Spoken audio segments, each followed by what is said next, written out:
నమస్కారం. ఘంటారావానికి స్వాగతం. ముందుగా ప్రధానాంశాలు. కర్నూలు జిల్లా కోడుమూరు వద్ద ప్రైవేట్ ట్రావెల్స్ బస్సు బోల్తా, 2 చిన్నారులు మృతి, మరో 40 మందికి గాయాలు.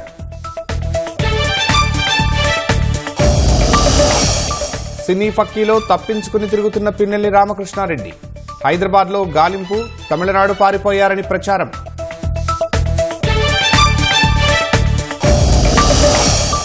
ఈవీఎం ధ్వంసం చేసినా వెంటనే కేసు పెట్టకపోవడంపై సందేహాలు, పిన్నెల్లిని తప్పించే కుట్రలో భాగస్వామ్యులైన అధికారులు. చలో మాచర్లకు పిలుపునిచ్చిన తెలుగుదేశం నేతలు, అనుమతి లేనందున రావద్దంటున్న పోలీసులు.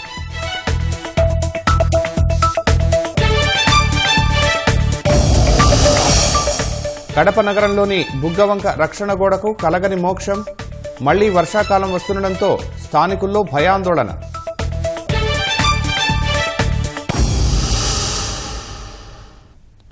కర్నూలు జిల్లా కోడుమూరు వద్ద ట్రావెల్స్ బస్సు బోల్తా పడి 2 చిన్నారులు మరణించారు. హైదరాబాద్ నుంచి ఆదోని వెళుతున్న ట్రావెల్స్ బస్సు కోడుమూరు సమీపంలో మరో వాహనాన్ని దాటి ముందుకెళ్లే సమయంలో అదుపు తప్పి బోల్తా పడింది. ప్రమాదంలో 2 చిన్నారులు మరణించారు. మరో 40 మందికి గాయాలయ్యాయి. మరొకరి పరిస్థితి విషమంగా ఉంది. డ్రైవర్ అధిక వేగంతో బస్సు నడపడం వల్లే ప్రమాదం జరిగిందని ప్రయాణికులు చెబుతున్నారు. ప్రమాదం జరిగిన వెంటనే డ్రైవర్ దిగి పారిపోయాడని తెలిపారు. అనంతరం పోలీసులు జేసీబీ సాయంతో బస్సును పైకి లేపారు. గాయపడిన వారిని చికిత్స కోసం కర్నూలు ఆసుపత్రికి తరలించారు. ప్రమాదంలో మృతి చెందిన చిన్నారులు హైదరాబాద్కు చెందిన వారిగా గుర్తించారు.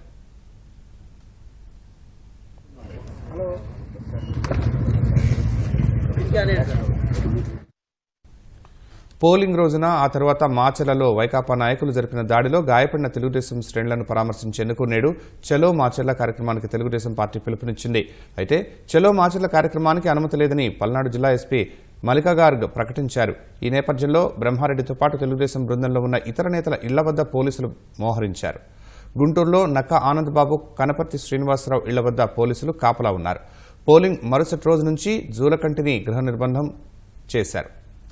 అటు గొల్లపూడిలో దేవినేని ఉమా, విజయవాడలో వల్ల రామయ్యను సైతం గృహ నిర్బంధం చేశారు.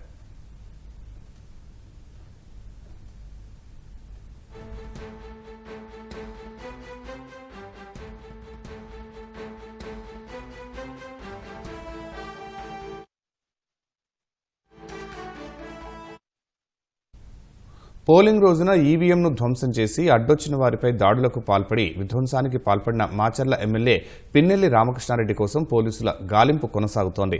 పిన్నెల్లిని పట్టుకునేందుకు పోలీసులు చేసిన ప్రయత్నంలో హై డ్రామా నెలకొంది. ఏపీ పోలీసులు హైదరాబాద్లోని ఆయన ఇంటికి సమీపంలో వేచి ఉండటం, బయటికి వచ్చిన కారును వెంబడించడం, కొంత దూరం వెళ్లాక ఆగిపోయిన కారులో పిన్నెల్లి కనిపించకపోవడం, అందులో ఉన్న డ్రైవర్, గన్మ్యాన్ పొసగని సమాధానాలు ఇవ్వడం అంతా సినీ ఫక్కీని తలపించింది.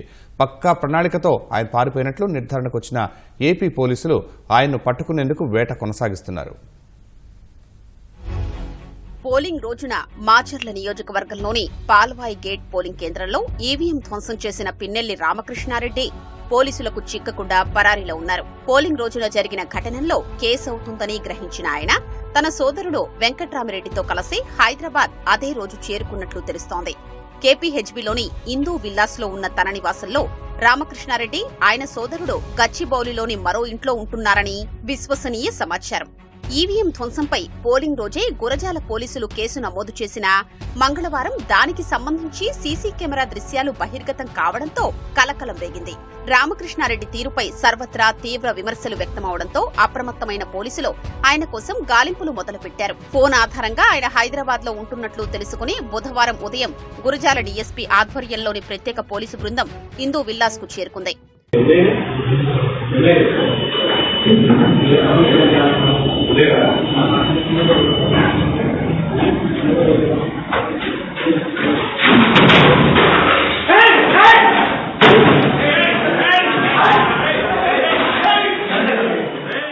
పిన్నెల్లి కారు ఆయన ఇంటి నుంచి బయటకు రావడంతో పోలీసులు దాన్ని అనుసరించారు. హైదరాబాద్ నుంచి 65వ నెంబరు జాతీయ రహదారి మీదుగా వేగంగా వెళుతుండటంతో ఏపీ పోలీసులు సంగారెడ్డి జిల్లా పోలీసు యంత్రాంగాన్ని అప్రమత్తం చేశారు. ఈ క్రమంలో సంగారెడ్డి పోలీసులు జాతీయ రహదారిపై కందికూడలి వద్ద కాపు కాశారు. తాత్కాలిక చెక్పోస్టు ఏర్పాటు చేసి ఎమ్మెల్యేను పట్టుకునేందుకు సిద్ధమయ్యారు. అయితే హైవేపై ముందుకెడితే పోలీసులకు దొరికిపోయే అవకాశం ఉందని భావించిన పిన్నెల్లి తప్పించుకున్నారు. ఆయన ప్రయాణిస్తున్న కారు పటాన్చెరు దాటిన తర్వాత రుద్రారం వైపు కొద్ది దూరం వెళ్లి గణేష్ తండా వద్ద ఆగింది. దాన్ని అనుసరిస్తూ వచ్చిన ఏపీ పోలీసులకు కారులో డ్రైవర్, గన్మ్యాన్ మాత్రమే కనిపించడం, వారి వద్ద పిన్నెల్లి ఫోన్ ఉండడంతో ఆశ్చర్యపోయారు.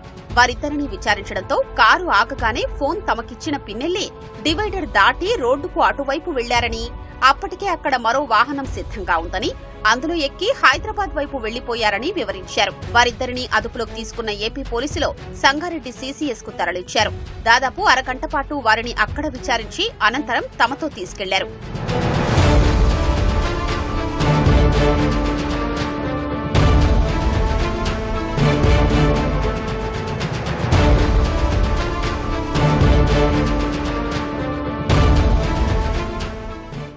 పోలీసులు వెంటాడుతున్న ముందున్న కారులో నుంచి దిగి రోడ్డు దాటి మరోవైపునకు వెళ్లి అక్కడి నుంచి పారిపోవడం ఎంతవరకు సాధ్యమన్నది అంతుపట్టడం లేదు. దీనిపై పోలీసులు కూడా అనుమానాలు వ్యక్తం చేస్తున్నారు. అసలు తాము వెంటాడిన కారులో పిన్నెల్లి లేరనే భావిస్తున్నారు.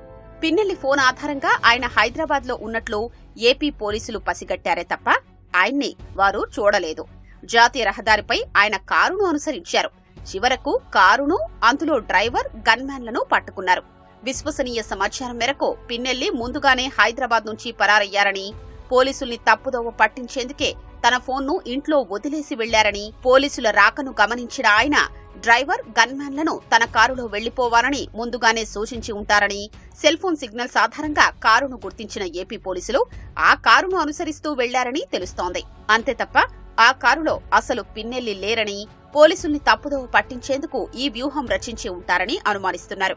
వాస్తవానికి మంగళవారమే పిన్నెల్లి తన సోదరుడితో కలిసి హైదరాబాద్ నుంచి తమిళనాడుకు పారిపోయి ఉండొచ్చనే ప్రచారం జరుగుతోంది. ఏపీ పోలీసుల అదుపులో ఉన్న డ్రైవర్, గన్మ్యాన్లు నోరు విప్పితే తప్ప అసలు నిజాలు వెలుగులోకొచ్చే అవకాశం లేదు. ప్రస్తుతం హైదరాబాద్లోని పిన్నెల్లి సమీప బంధువులు, సన్నిహితుల ఇళ్లలో పోలీసులు గాలిస్తున్నారు. ఈవీఎం ధ్వంసం చేసిన పిన్నెల్లిపై వెంటనే కేసు పెట్టకుండా, అరెస్టు చేయకుండా ఆయన పారిపోయేందుకు అధికార యంత్రాంగమే అవకాశం కల్పించిందా? కేసు పెట్టడంలో జాప్యం చేయడంతో పాటు ఉద్దేశపూర్వకంగానే ఎఫ్ఐఆర్లో మొదట ఆయన పేరు చేర్చలేదా అన్న సందేహాలు తలెత్తుతున్నాయి. ఈ వ్యవహారంలో క్షేత్రస్థాయి నుంచి ఉన్నత స్థాయి వరకు అందరూ అధికారుల ప్రమేయం ఉందన్న అనుమానాలు వస్తున్నాయి. ఈ నెల 13న మాచర్లలో జరిగిన విధ్వంసంలో సీసీటీవీ వీడియో బయటకు వచ్చేంత వరకు నిందితుల జాబితాలో ఎమ్మెల్యే పిన్నెల్లి పేరును చేర్చకపోవడం నిర్లక్ష్యానికి అద్దం పడుతోంది. సాక్షాత్తు ఒక ఎమ్మెల్యే, పోటీలో ఉన్న అభ్యర్థి మధ్యాహ్నం సమయంలో పోలింగ్ సిబ్బందితో సహా అందరూ చూస్తుండగా ఈవీఎంను ఎత్తి నేలపై విసిరికొడితే గుర్తు తెలియని వ్యక్తులు ధ్వంసం చేశారని కేసు పెట్టడాన్ని బట్టే అధికారులు ఎమ్మెల్యేకు ఎంత అనుకూలంగా పనిచేశారో అర్థమవుతోంది.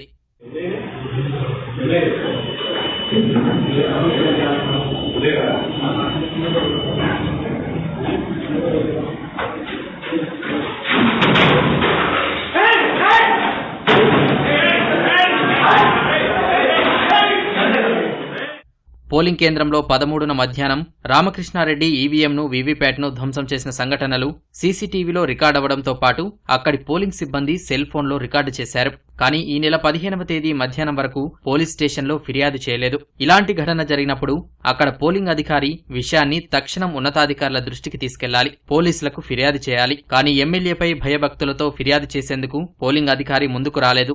గుర్తు తెలియని వ్యక్తులు కంట్రోల్ ప్యానెల్, వీవీప్యాట్ యంత్రాలను ధ్వంసం చేశారని స్థానిక వీఆర్ఓ ఈ నెల 15న ఫిర్యాదు చేశారు. ఎమ్మెల్యే సహా ఎవరి పేర్లు దీనిలో ప్రస్తావించలేదు.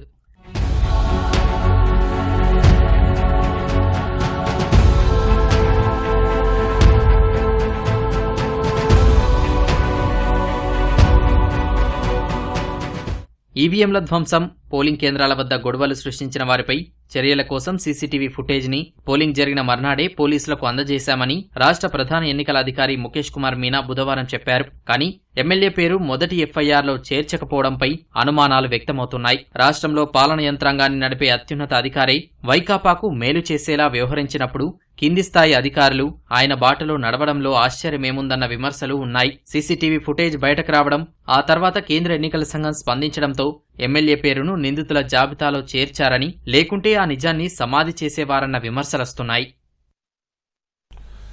గార్డెన్ సెర్చ్ ఆపరేషన్లో భాగంగా రాష్ట్ర వ్యాప్తంగా 168 సమస్యాత్మక ప్రాంతాల్లో విస్తృత తనిఖీలు చేసి 14 మంది అనుమానితులను అరెస్టు చేశామని డీజీపీ ఓ ప్రకటనలో వెల్లడించారు. రాష్ట్రంలోని అన్ని జిల్లాల పరిధిలోని అనుమానిత ప్రాంతాల్లో ఈ నెల 21 నుంచి 22 వరకు ఎస్పీల ఆధ్వర్యంలో తనిఖీలు నిర్వహించామన్నారు. ఎలాంటి ధ్రువపత్రాలు లేని 803 వాహనాలను జప్తు చేశామన్నారు. 310 లీటర్ల అక్రమ మద్యం, 130 సెల్ ఫోన్లను స్వాధీనం చేసుకున్నామన్నారు. అనుమానాస్పద వ్యక్తులకు సంబంధించిన ఎలాంటి సమాచారమైనా స్థానిక పోలీసులకు తెలియజేయాలని డీజీపీ సూచించారు.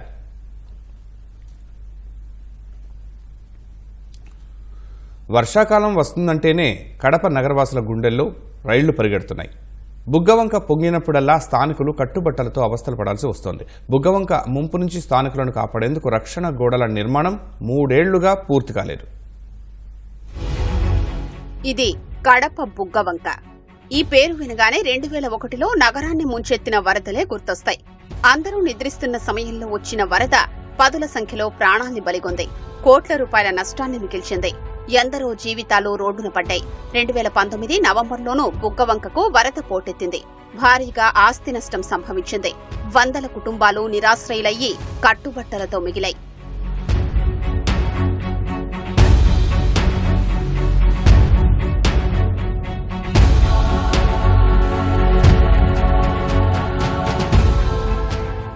బుగ్గవంక ముంపు నుంచి రక్షణ కోసం 3 ఏళ్ల క్రితం రక్షణ గోడ నిర్మాణం చేపట్టారు. నగరంలోని రవీంద్రనగర్, నాగరాజుపేట, గుర్రాలగడ్డ, వినాయకనగర్ ప్రాంతాల్లోనే బుగ్గవంక పరివాహక ప్రాంతాల్లో ఇరువైపులా రక్షణ గోడ పనులు నేటికీ అసంపూర్తిగానే మిగిలాయి. సుందరీకరణ పేరిట 80 కోట్ల రూపాయలకు పైగానే అంచనాలు వేసి పనులు చేపట్టినా ఇంకా పూర్తి కాలేదు. రక్షణ గోడల నిర్మాణం కోసం వంకకు ఇరువైపులా ఉన్న దాదాపు 300 మంది ఇళ్లను నేలమట్టం చేశారు. వారందరికీ ప్రభుత్వ స్థలంలో ఇళ్ల పట్టాలు ఇస్తామని చెప్పినా కొండలు గుట్టల్లో స్థలాలు చూపించడంతో చాలా మంది అక్కడికి వెళ్లలేక అద్దె ఇళ్లలో తలదాచుకుంటున్నారు. నీళ్లు వస్తాయని ఇక్కడ ఉన్న వందల పేదల మందికి ఇల్లు కూల్చేసి వాళ్ళకు ప్రత్యామ్నాయం కలిగించకుండా వాళ్ళపైన నాన్ అవైలబుల్ కేసులు పెట్టి సతాయించి మరి వీరు సాధించింది ఏమరా అంటే అసంతృప్తిగా ఉన్న పనులు ఏవి చేయలేదు, అసంతృప్తి రోడ్లు చేయలేదు, బండ్లమిట్ట వరకు ఎలాంటి గోడ నిర్మించలేదు. నీళ్లు వచ్చేసాయని కాబట్టి మేము ఇక్కడ ఉన్న దారులు మూసేసామంటున్న పాలకులు ఇప్పుడు ఏం చేస్తారు? ప్రజలు ఎట్లా దారులు చూపిస్తారు? ఈ పక్క దారి లేదు, ఆ పక్క దారి లేదు, ప్రజలు ఏ పక్క పోవాలా, ఏం చేయాలా? ఆ పక్కనే రవి థియేటర్ దగ్గర బుగ్గవంకను ఆక్యుపై చేసుకుని మొత్తం వర్క్బట్ భూములన్నీ కూడా శ్మశాన వాటిక స్థలాలను ఆక్యుపై చేసుకున్నటువంటి రవిరెడ్డిని మాత్రం ఇవాళ ఏమీ చేసినటువంటి దాఖలు లేవు. ప్రజలకు సంబంధించిన ఆస్తులు మాత్రమే ధ్వంసం చేస్తూ ప్రజలను ఖాళీ చేస్తూ అధికార పార్టీకి చెందినటువంటి నాయకుల ఆస్తుల్ని కాపాడేటువంటి పని ఇవాళ ఐఏఎస్ కు వచ్చినటువంటి కమిషనర్ గారు చేశారనేటువంటిది మేము విమర్శ తెలుసుకున్నాం.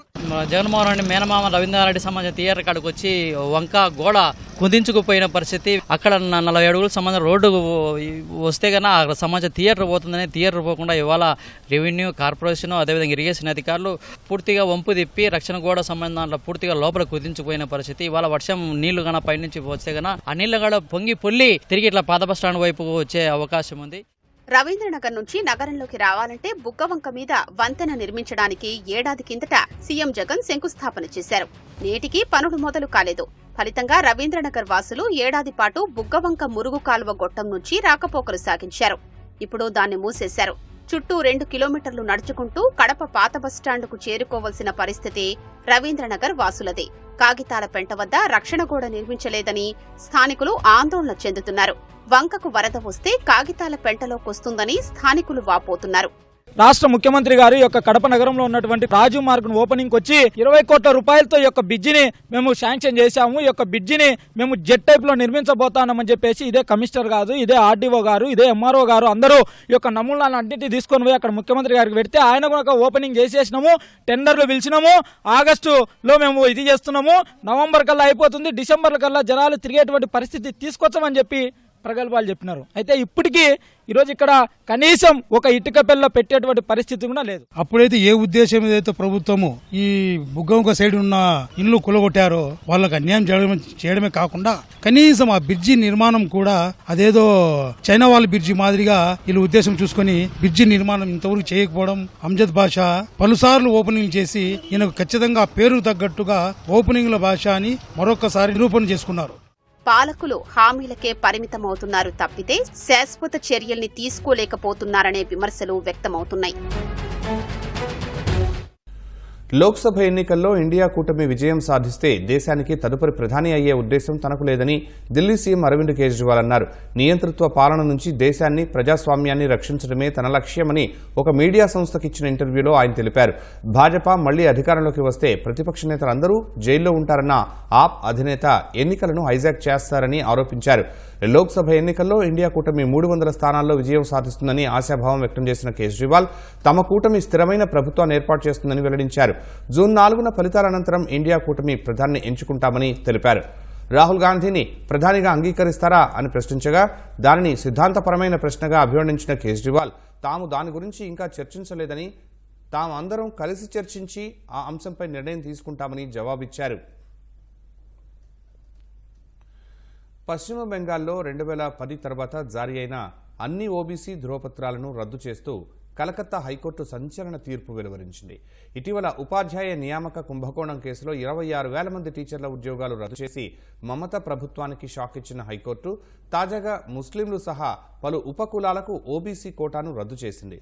2012 నాటి పశ్చిమ బెంగాల్ వెనుకబడిన వర్గాల చట్టంలోని కొన్ని నిబంధనలు చట్టవిరుద్ధంగా ఉన్నాయంటూ హైకోర్టులో పిటిషన్లు దాఖలయ్యాయి. వీటిపై విచారణ జరిపిన ద్విసభ్య ధర్మాసనం 2010-2012 మధ్య బంగాల్ ప్రభుత్వం ఓబీసీ వర్గీకరణలుగా పేర్కొన్న 77 ఉపకులాలను రద్దు చేస్తున్నట్లు వెల్లడించింది. ఆ వర్గీకరణలు చట్టవిరుద్ధంగా ఉన్నాయని స్పష్టం చేసింది. అందువల్ల 2010 తర్వాత జారీ చేసిన ఓబీసీ ధృవపత్రాలను రద్దు చేస్తూ తీర్పు వెలువరించింది. 1993 నాటి వెనుకబడిన వర్గాల చట్టానికి అనుగుణంగా కొత్త ఓబీసీ జాబితాను సిద్ధం చేయాలని సంబంధిత అధికారులను ఆదేశించింది. అయితే జారీ అయిన ఓబీసీ ధృవపత్రాలతో ఇప్పటికే ప్రయోజనాలు పొందుతున్న వారు, ఆ రిజర్వేషన్ల కింద ఉద్యోగాలు చేస్తున్న వారిపై ఈ తీర్పు ఎలాంటి ప్రభావం చూపదని న్యాయస్థానం వెల్లడించింది. పశ్చిమ బెంగాల్లో పలు కులాల ఓబీసీ హోదాను రద్దు చేస్తూ కలకత్తా హైకోర్టు ఇచ్చిన ఉత్తర్వులను తాము ఆమోదించేది లేదని ఆ రాష్ట్ర సీఎం మమతా బెనర్జీ స్పష్టం చేశారు. దీనిని సుప్రీంకోర్టులో సవాల్ చేయనున్నట్టు ప్రకటించారు. ఎన్నికల తరుణంలో ఓబీసీ రిజర్వేషన్లను అడ్డుకోవడానికి భాజపా కుట్ర పన్నిందని దీదీ ఆరోపించారు. కలకత్తా హైకోర్టు తీర్పు బుజ్జగింపు రాజకీయాలు చేస్తున్న ప్రతిపక్షాలకు గట్టి చెంపదెబ్బ అని ప్రధాని నరేంద్ర మోదీ వ్యాఖ్యానించారు. ముస్లిం అనే పదాన్ని తాను వాడినప్పుడల్లా మతపరమైన ప్రకటనలు చేస్తున్నానని ఆరోపించారు. వాస్తవాలు ప్రజల ముందు ఉంచడం ద్వారా విపక్షాలు ఓటు బ్యాంకు రాజకీయాలను బహిర్గతం చేయడమే తాను చేసిన పని అని ప్రధాని పేర్కొన్నారు. సార్వత్రిక ఎన్నికల్లో అధికార భారతీయ జనతా పార్టీకి 295 నుంచి 315 సీట్లు రావచ్చని అమెరికన్ సీనియర్ రాజకీయ విశ్లేషకుడు అయాన్ బ్రెమ్మర్ అంచనా వేశారు. బలమైన ఆర్థిక వ్యవస్థ, స్థిరమైన సంస్కరణల అమలులో భారత్ పనితీరు కనబరుస్తుందన్న ఆయన మోదీ మూడోసారి ప్రధాని కాబోతున్నారని చెప్పారు. భారత్లో అద్భుతమైన జనాభా, బలమైన మేధోపరమైన మూలధనం ఉందన్న బ్రెమ్మర్ చాలా మంది అమెరికన్ సీఈఓలు భారత్ నుంచే వచ్చారని గుర్తు చేశారు. భారత ఆర్థిక వృద్ధి వేగంగా పుంజుకుంటోందని, 2028 నాటికి మూడో అతిపెద్ద ఆర్థిక వ్యవస్థగా అవతరించవచ్చని పేర్కొన్నారు. ప్రపంచ రాజకీయ దృక్కోణంలో భారత సార్వత్రిక ఎన్నికలు మాత్రమే స్థిరంగా కనిపిస్తాయని, అమెరికాతో సహా మిగిలిన దేశాల ఎన్నికలన్నీ సమస్యాత్మకమైనవని బ్రెమర్ వ్యాఖ్యానించారు. సౌత్ ఈస్ట్ ఆసియా ప్రాంతం నుంచి పెరుగుతున్న సైబర్ నేరాలను అరికట్టడానికి కేంద్ర ప్రభుత్వం ఉన్నత కమిటీని ఏర్పాటు చేసింది. కంబోడియా, ఇతర ఆగ్నేయాసియా దేశాల నుంచి భారతీయులపై జరుగుతున్న సైబర్ దాడులను అరికట్టడానికి వివిధ లా ఎన్ఫోర్స్మెంట్, ఇంటెలిజెన్స్ ఏజెన్సీలతో కూడిన ఉన్నత స్థాయి కమిటీని కేంద్ర హోంశాఖ ఏర్పాటు చేసింది. మే 16న ఈ కమిటీ ఏర్పాటు చేశామని, ఇప్పటికే 2 సమావేశాలు నిర్వహించిందని cyber coordination centre CEO Rajesh Kumar వెల్లడించారు. ఎంహెచ్ఏలో ప్రత్యేక కార్యదర్శి నేతృత్వంలో ఆర్బీఐ, ఆర్థిక సేవల విభాగం, బ్యాంకులు, financial intelligence unit, department of telecommunication, financial technology కంపెనీలకు చెందిన అధికారులు ఈ కమిటీలో సభ్యులుగా ఉంటారని తెలిపారు. కాంబోడియా, మయన్మార్, లావోస్ వంటి దేశాల నుంచి సైబర్ దాడులు ఎక్కువగా జరుగుతున్నాయని చెప్పారు. దేశంలో జరుగుతున్న సైబర్ నేరాల్లో 45% ఈ ప్రాంతం నుంచే జరుగుతున్నట్లు గుర్తించామని తెలిపారు. ఒక్కో సైబర్ దాడిలో బాధితులు పెద్ద మొత్తంలో డబ్బు నష్టపోతున్నారని, వీటిని అరికట్టడానికి కమిటీని ఏర్పాటు చేసినట్లు వివరించారు. స్కైప్ ఖాతాలు, గూగుల్, మెటాలో వచ్చే ప్రకటనలు, ఎస్ఎంఎస్లు, సిమ్ కార్డులు, బ్యాంకు ఖాతాలు వంటి వాటిని నిరంతరం పర్యవేక్షించి బ్లాక్ చేస్తున్నట్లు రాజేష్ కుమార్ చెప్పారు. కేరళలో కుండపోతగా కురుస్తున్న వర్షాల కారణంగా 4 మృతి చెందారు. బుధవారం కురిసిన భారీ వర్షానికి ఎర్నాకుళం జిల్లా కొచ్చిన్ సిటీ కార్పొరేషన్లోని కొన్ని ప్రాంతాలు జలమయమయ్యాయి. అకస్మాత్తుగా కురిసిన వర్షాలకు కొచ్చిలోని పలు ప్రాంతాల్లో ఇళ్లు, ప్రధాన రహదారులు జలమయం కాగా త్రిశూర్ నగరంలోని లోతట్టు ప్రాంతాలను వర్షపు నీరు ముంచెత్తింది. భారీ వర్షాలు కురిసే అవకాశం ఉన్న 5 జిల్లాల్లో భారత వాతావరణ శాఖ ఐఎండీ రెడ్ అలర్ట్ ప్రకటించింది. పతనంతిట్ట, అలప్పుజ, కొట్టాయం, ఎర్నాకుళం, ఇడుకి జిల్లాల్లో ఐఎండీ రెడ్ అలర్ట్ ప్రకటించింది. వర్షాల వల్ల జరిగిన వివిధ ఘటనల్లో కేరళ వ్యాప్తంగా 4 మరణించారని ఆ రాష్ట్ర విపత్తు నిర్వహణ అథారిటీ తెలిపింది. ఎడతెరిపి లేకుండా భారీ వర్షాలు కురుస్తుండటంతో అంటువ్యాధి నివారణ చర్యలను పటిష్టం చేసే ప్రయత్నాల్లో భాగంగా ప్రభుత్వం కంట్రోల్ రూమ్ను ఏర్పాటు చేసింది. ఎన్నికల్లో లబ్ధి పొందేందుకు భారత సాంస్కృతిక వాతావరణానికి హాని కలిగించే వ్యాఖ్యలు చేయవద్దని ఇచ్చిన ఈసీ ఉత్తర్వులపై కాంగ్రెస్ మండిపడింది. అధికారంలో ఉన్న పార్టీపై ఈసీ మితిమీరిన గౌరవం చూపుతోందని ఆరోపించింది. ఈసీ బూటకపు సమానత్వాన్ని పాటిస్తోందని మండిపడింది. ప్రధాని నరేంద్ర మోదీ, హోంమంత్రి అమిత్ షాలు చేసే ప్రకటనలు తమ నేతల ప్రకటనలకు చాలా తేడా ఉందని కాంగ్రెస్ ప్రధాన కార్యదర్శి జయరాం రమేష్ ఆరోపించారు. ఎన్నికల ప్రచారాల్లో మోదీ, అమిత్ షా చేస్తున్న మత ప్రసంగాలు మోడల్ కోడ్, సుప్రీంకోర్టు తీర్పులకు విరుద్ధమని సామాజిక మాధ్యమం ఎక్స్ ద్వారా తెలిపారు. దళితులు, గిరిజనులు, వెనుకబడిన వారికి రాజ్యాంగం కల్పించిన హక్కులను పరిరక్షిస్తామంటూ తమ నేతలు ప్రచారం చేస్తున్నారని తెలిపారు. ఈసీ ఆదేశాలు ఒక రాజ్యాంగ సంస్థ తన బాధ్యతలను ఎలా వదులుకుంటుందో, ప్రస్తుతం అధికారంలో ఉన్న పార్టీకి ఎలా మితిమీరిన గౌరవం చూపుతోందో చెప్పడానికి సరైన ఉదాహరణ అని జయరాం రమేష్ పేర్కొన్నారు. బాపట్లలోని క్షీర భావనారాయణ స్వామివారి బ్రహ్మోత్సవాలు అత్యంత వైభవంగా జరుగుతున్నాయి. ఉత్సవాల్లో భాగంగా నేడు స్వామివారి రథోత్సవం, అశేష జనసందోహం మధ్య రథోత్సవ కార్యక్రమం జరగనుంది. ఈ నెల 30వ తేదీ వరకు బ్రహ్మోత్సవాలు కొనసాగనున్నాయి. ఉత్సవాల్లో భాగంగా నేడు భావనారాయణుణ్ణి పట్టణ పురవీధుల్లో ఊరేగించనున్నారు. స్వామివారిని దర్శించుకునేందుకు భక్తులు భారీగా తరలివస్తున్నారు. ఎన్నికల కోడ్ అమల్లో ఉన్న నేపథ్యంలో రాజకీయ నాయకులకు ఎటువంటి ప్రత్యేక ప్రోటోకాల్ కల్పించలేదని ఆలయ అధికారులు తెలిపారు. రథస్థం కేశవం దృశ్య పునర్జన్మ విద్యతే అనేటువంటి శాస్త్రాన్ని అనుసరించి ఈ రథంలో ఉన్నటువంటి స్వామిని కనుక చూసినట్లయితే మరుజన్మ ఉండదు అనేటువంటి ఒక నమ్మకంతో ప్రజలంతా కూడా, బాపట్ల ప్రజలే కాదు పరిసర ప్రాంత ప్రజలు కూడా వచ్చి స్వామివారిని, రథంలో ఉన్నటువంటి స్వామిని దర్శించుకొని స్వామి యొక్క అనుగ్రహాన్ని పొందుతారు. 1431వ సంవత్సరం నుంచి జరుగుతున్నటువంటి విశేషమైనటువంటి బ్రహ్మోత్సవాలు ఇప్పుడు జరుగుతున్నాయి. వీటిని సాలకట్ల నవాన్నిక బ్రహ్మోత్సవాలు అంటారు. 9 రోజులు ఈ బ్రహ్మోత్సవాలు జరుగుతాయి. బ్రహ్మ దగ్గర ఉండి జరిపిస్తారనే ఉద్దేశంతో వీటిని బ్రహ్మోత్సవాలు అంటారు. ఈ బ్రహ్మోత్సవాల్లో ప్రతిరోజు స్వామి ఒక్కొక్క వాహనం మీద భక్తులను అనుగ్రహిస్తూ ఉంటారు.